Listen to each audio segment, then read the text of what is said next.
ममता बनर्जी के बाद अब उद्धव ठाकरे की पार्टी में मची भगदड़। उद्धव गुट के 7 सांसदों ने डिप्टी सीएम एकनाथ शिंदे से की मुलाकात। एकनाथ शिंदे की शिवसेना में शामिल हो सकते हैं उद्धव के 7 सांसद। पश्चिम बंगाल में ममता बनर्जी का खेला खत्म करने के बाद अब महाराष्ट्र में उद्धव ठाकरे की बारी है। क्या एक बार फिर से उद्धव ठाकरे की पार्टी टूटने वाली है? यह बड़ा सवाल है। दरअसल बड़ी खबर यह है कि उद्धव ठाकरे के नेतृत्व वाली शिवसेना के 7 सांसदों ने डिप्टी सीएम एकनाथ शिंदे से मुलाकात की है। 7 सांसद उद्धव पार्टी का साथ छोड़कर एकनाथ शिंदे के नेतृत्व वाली शिवसेना गुट में शामिल हो सकते हैं। ये बड़ी खबर है। सूत्रों के हवाले से जो जानकारी मिली है उसके मुताबिक 7 जून को दिल्ली में डिप्टी सीएम एकनाथ शिंदे और ठाकरे गुट के कुछ सांसदों के बीच एक गुप्त बैठक हुई। बताया ये जा रहा है कि इस बैठक में इन सांसदों को शिंदे गुट की ओर से विशेष राजनीतिक प्रस्ताव दिया गया था।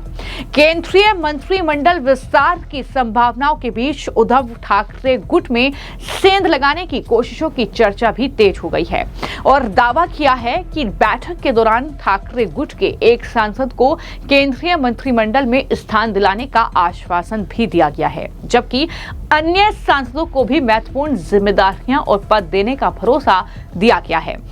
बताया जा रहा है कि उप मुख्यमंत्री एकनाथ शिंदे और सांसद श्रीकांत शिंदे पिछले 6 महीने से उद्धव ठाकरे गुट के सांसदों के संपर्क में हैं। इससे पहले भी दिल्ली में कई दौर की अलग अलग और सामूहिक बैठकें हुई थी। शिंदे गुट के केंद्रीय मंत्री प्रताप राव यादव के दिल्ली में जो आवास है वहां पर भी ठाकरे गुट के सांसदों की बैठक की चर्चा हो रही है। ठाकरे गुट के कुल 9 सांसदों में से मुंबई के 2 सांसदों को छोड़कर बाकी 7 सांसदों के शिंदे गुट में संपर्क होने की चर्चा है। इन्हीं 7 सांसदों ने दिल्ली में शिंदे से मुलाकात की, ये दावा किया जा रहा है। यानी कुल मिलाकर अब उद्धव ठाकरे की पार्टी भी पूरी तरीके से टुकड़े टुकड़े होती हुई दिख रही है, खत्म होती हुई दिख रही है, क्योंकि लगातार हमने देखा कि किस तरीके से उद्धव ठाकरे के लिए मुश्किलें वहां पर बढ़ी हैं। लेकिन अब उद्धव ठाकरे की पार्टी के ये 9 सांसद, जिसमें से 7 सांसद शिंदे के साथ जा सकते हैं, ये बड़ी खबर है। और खबर ये भी है कि एकनाथ शिंदे दिल्ली के दौरे पर हैं, तो वहां पर वो केंद्रीय गृह मंत्री अमित शाह से भी मुलाकात कर सकते हैं। राजनीतिक गलियारों में चर्चा है कि इस मुलाकात में ठाकरे गुट के सांसदों से जुड़े संभावित राजनीतिक घटनाक्रम पर भी बातचीत हुई। वहीं अगर केंद्रीय मंत्रिमंडल का विस्तार होता है तो शिंदे गुट के सांसद श्रीकांत शिंदे को मंत्री पद मिलने की पूरी संभावना भी जताई जा रही है।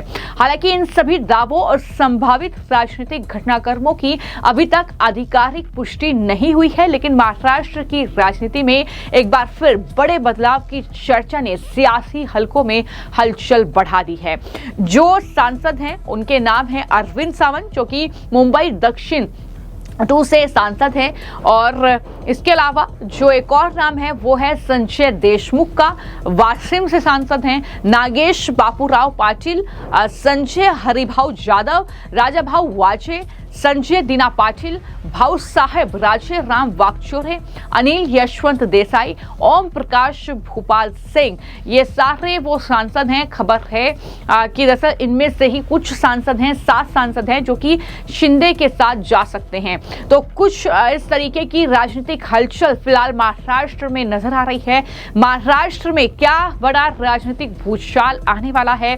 क्या उद्धव ठाकरे की पार्टी जो शिवसेना के नाम से जानी जाती थी वो दरअसल टुकड़े टुकड़े हुई, शिंदे गुट अलग हो गया और एकनाथ शिंदे जो हैं आज सत्ता पे काबिज है, लेकिन उद्धव ठाकरे इस तरीके से चुनाव भी हारे, पार्टी का भविष्य भी खतरे में है और अब ये सांसदों ने भी अब उद्धव ठाकरे से किनारा का मन बना लिया है। ऐसी खबरें सामने आ रही है कि लगातार हम पश्चिम बंगाल में देख रहे हैं कि वहां पर सांसदों के इस्तीफों की भी झड़ी लगी हुई है टीएमसी के, और टीएमसी में जो बड़ी बगावत हुई है, ममता बनर्जी की पार्टी खाली होती हुई दिख रही है। और वही तस्वीर अब महाराष्ट्र में नजर आ रही है, जहां पर उद्धव ठाकरे की पार्टी के सांसदों ने उनके ही खिलाफ मोर्चा खोल दिया है।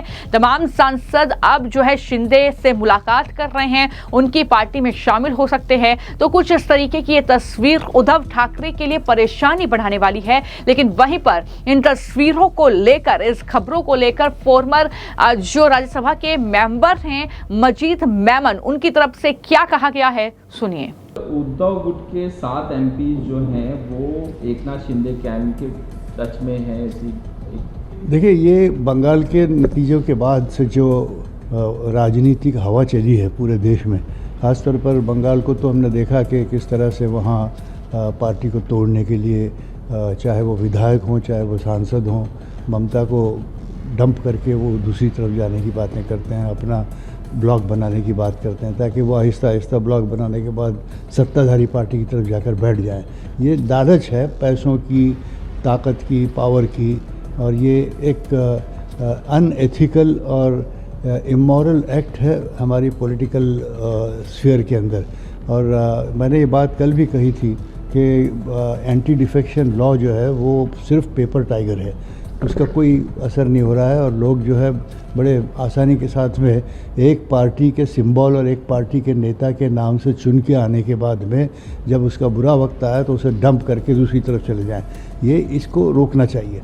बदकिस्मती से आज से 2 साल पहले जब शिवसेना को तोड़ा गया था और जब शिंदे बाहर निकले थे, और उसी तरह से शरद पवार के यहाँ भी बगावत हुई थी और वो सारे नए NCP बनाकर बैठे थे, वहाँ पर भी एंटी डिफेक्शन लॉ की एप्लीकेबिलिटी के बारे में एक स्ट्रॉन्ग केस बनाया गया।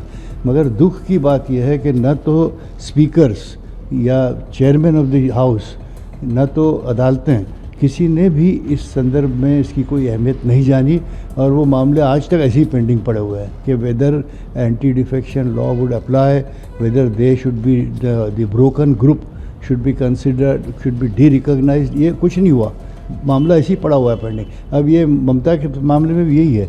मैंने दोबारा मैं ये बात दोहराऊंगा कि ममता के भी जितने MP आज 19-20 बता रहे हैं, 17 बता रहे हैं, ये जो छोड़ के जा रहे हैं, इनमें अगर हौसला है तो ये अपनी सीटें छोड़ दें, इस्तीफ़ा दे दें और फिर वापस से चुनाव में जनता से मांगें। जनता ने उनको अगर सदन में भेजा है तो वो ममता के नाम से भेजा है और TMC के सिंबल से भेजा है।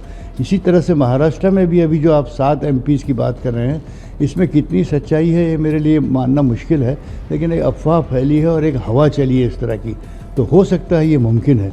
अगर ये मुमकिन है कि वो 7 member of parliament Uddhav Thackeray के ये सोच रहे हैं कि वो शिंदे से जाके मिल जाएं और ये छोड़ दें, तो उन्हें भी ये लाजिम होता है मॉरली, एथिकली, कि वो अपनी सीटों से इस्तीफ़ा दें और उसके बाद वो जनता से फिर से मांगें। क्योंकि लोगों ने, देखिए, government of the people, for the people, by the people, of the people, लोगों ने चुन के आपको भेजा है। आप अपने ऊपर से आसमान से नेता बन के नहीं आए। तो जिस क्षेत्र से लोगों ने आपको इस लायक समझा कि आप सदन के या असेंबली के मेंबर बने, उनसे आपको दोबारा पूछने की आवश्यकता है। तो आपने सुना, उनका कहना है कि इस तरीके से दरअसल जो है पहले इन सांसदों को इस्तीफा देना चाहिए, इन सांसदों को जो है पार्टी छोड़नी चाहिए, वो पद छोड़ना चाहिए और उसके बाद ही किसी और पार्टी को ज्वाइन करना चाहिए। ये बड़ी बातें उनके जरिए कही गई है। वहीं पर कांग्रेस पार्टी के नेता हुसैन दलवानी ने भी बयान दिया और कहा कि इन नेताओं को दरअसल पार्टी बदलनी है तो उनको इस्तीफा देकर फिर किसी पार्टी में जाना चाहिए। ये बड़ी बातें उनकी तरफ से कही गई हैं। क्या कहा उन्होंने, सुनिए। है जिसको पार्टी बदलनी है ना, उन्होंने इस्तीफा देके फिर इलेक्शन करके जाना चाहिए। ये क्या आए कैसे हो, चुन के शिवसेना की वजह से चुन के आए और फिर कहाँ जाना, बिल्कुल गलत बात है। ये जो इस तरह से पार्टी बदलाव जो इस देश में चला है ना, ये लोकतंत्र के बिल्कुल खिलाफ है और हमारे संविधान के भी खिलाफ है। ये बिल्कुल गलत बात है। ये कहाँ न कहाँ इसमें सुधार लाना बहुत ज़रूरी है। तो कुछ इस तरीके की बयानबाजी भी देखने को मिल रही है, जिस तरीके से कहीं ना कहीं पश्चिम बंगाल के बाद अब महाराष्ट्र में ये बड़ा खेला उद्धव ठाकरे के साथ होता हुआ दिख रहा है। हालांकि आगे आने वाले वक्त में क्या कुछ होगा, कब आधिकारिक पुष्टि होगी, क्या वाकई इन सांसदों ने पाला बदलने का मन बना लिया है, क्या वाकई इन्हें कोई बड़ी जिम्मेदारी वहां पर मिलने वाली है, इसलिए शिंदे गुट का साथ जो है वो दे रहे हैं, ये आने वाले वक्त में ही स्पष्ट हो पाएगा। फिलहाल आपकी इस खबर को लेकर क्या राय है, हमें कमेंट बॉक्स में जरूर लिखें। धन्यवाद।